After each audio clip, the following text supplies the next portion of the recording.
ನಮಸ್ಕಾರ. ಮೊನ್ನೆ 11ನೇ ತಾರೀಕು ಮಂಡ್ಯ ಜಿಲ್ಲೆ ನಾಗಮಂಗಲ ನಗರದಲ್ಲಿ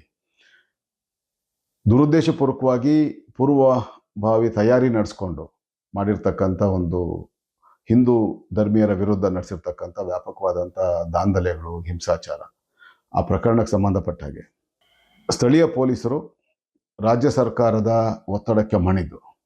ಗಣೇಶ ಮೂರ್ತಿಗಳನ್ನು ವಿಸರ್ಜನೆ ಮಾಡಕ್ಕೆ ಹೋಗ್ತಾ ಇದ್ದಂಥ ಹಿಂದೂ ಕಾರ್ಯಕರ್ತರ ವಿರುದ್ಧ ಪ್ರಕರಣಗಳನ್ನು ಮೊದಲು ದಾಖಲು ಮಾಡಿ A1 ಅಂದ ಅಕ್ಯೂಸ್ ನಂಬರ್ 1 ಅಕ್ಯೂಸ್ ನಂಬರ್ 23 ತನಕ ನಮ್ಮ ಹಿಂದೂ ಕಾರ್ಯಕರ್ತರನ್ನು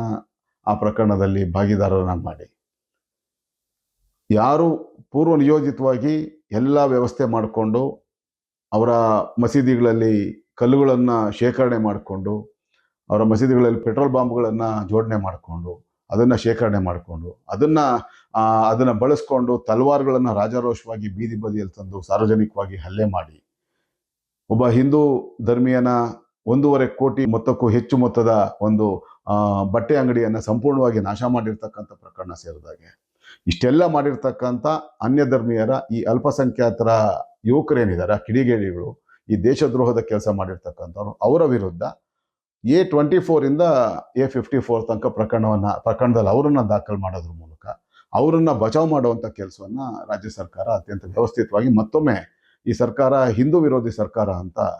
ಮತ್ತೊಮ್ಮೆ ಸಾಬೀತಾಗುವ ರೀತಿಯಲ್ಲಿ ನಡ್ಕೊಂಡಿರ್ತಕ್ಕಂಥದ್ದು. ಇದಕ್ಕೆ ಪೂರಕವೆಂಬಂತೆ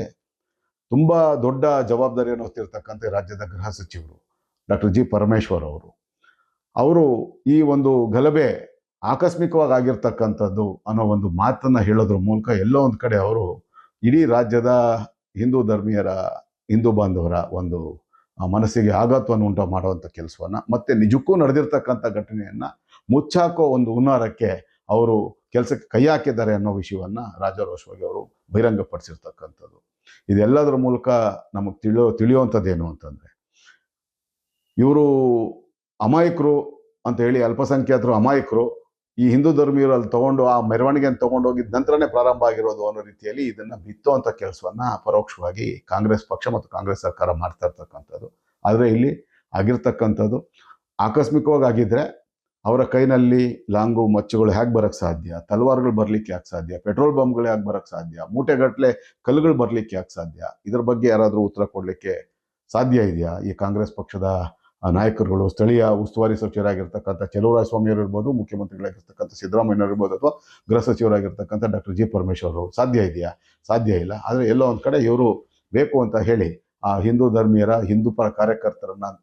ಒಂದು ಗುರಿಯಾಗಿ ಇಟ್ಕೊಂಡು ಪೂರ್ವನಿಯೋಜಿತವಾಗಿ ಮಾಡಿರ್ತಕ್ಕಂಥ ಇಂಥ ದೊಡ್ಡ ಒಂದು ಮಂಡ್ಯ ಜಿಲ್ಲೆಯ ಇತಿಹಾಸದಲ್ಲಿ ಅತ್ಯಂತ ದೊಡ್ಡ ಗಲಭೆ ಅಂತ ಹೇಳಿ ಕರೆಸ್ಕೊಂಡಿರ್ತಕ್ಕಂಥ ಒಂದು ಆ ಕೆಟ್ಟ ಹೆಸರನ್ನು ಪಡ್ಕೊಂಡಿರ್ತಕ್ಕಂಥ ಈ ಗಲಭೆ ನಿಜಕ್ಕೂ ಪೂರ್ವ ನಿಯೋಜಿತವಾಗಿರ್ತಕ್ಕಂಥದ್ದು. ಇದು ಮೊದಲೇ ಇವರು ತಯಾರಿ ಮಾಡಿಕೊಂಡು ಈ ಗಣೇಶನ ಹಬ್ಬದ ಮೆರವಣಿಗೆ ಬರುವಂಥ ಸಂದರ್ಭದಲ್ಲಿ ಈ ರೀತಿ ದುಷ್ಕೃತ್ಯಗಳನ್ನು ಮಾಡಬೇಕು, ಈ ರೀತಿ ಹಿಂದೂ ಕಾರ್ಯಕರ್ತರು, ಹಿಂದೂ ವ್ಯಾಪಾರಸ್ಥರ ಮೇಲೆ ಹಲ್ಲೆಗಳು ಮಾಡಬೇಕು, ಅವರ ಅಂಗಡಿ ಮಳಿಗೆಗಳು ನಾಶ ಮಾಡಬೇಕು ಅನ್ನೋ ಉದ್ದೇಶ ಇಟ್ಕೊಂಡು ಇದು ಮಾಡಿರುವಂಥದ್ದು ಈಗಾಗಲೇ ರುಜುವಾತಾಗಿರ್ತಕ್ಕಂಥ ವಿಷಯ. ಇದರ ಬಗ್ಗೆ ವ್ಯಾಪಕವಾದಂಥ ಹೋರಾಟಗಳು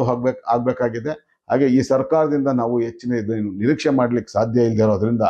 ಹಿಂದೂ ಕಾರ್ಯಕರ್ತರಾಗಲಿ, ಹಿಂದೂ ಪರ ಸಂಘಟನೆಗಳಾಗಲಿ